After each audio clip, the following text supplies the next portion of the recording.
Omaha recorded its highest number of crash fatalities this year in nearly a decade. The city is working on its Vision Zero plan to bring those numbers down. First Alert 6, Joe Harris tells us where things stand right now.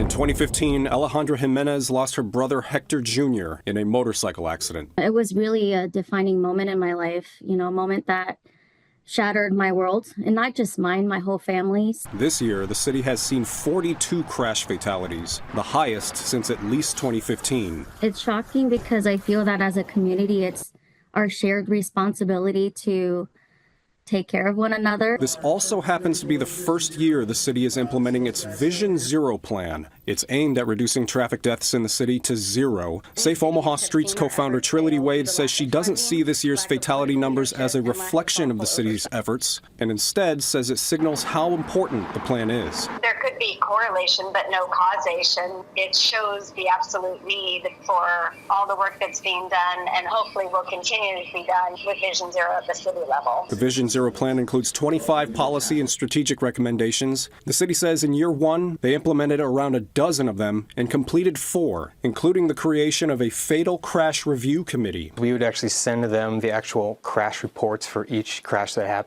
fatal crash that happened in that corridor.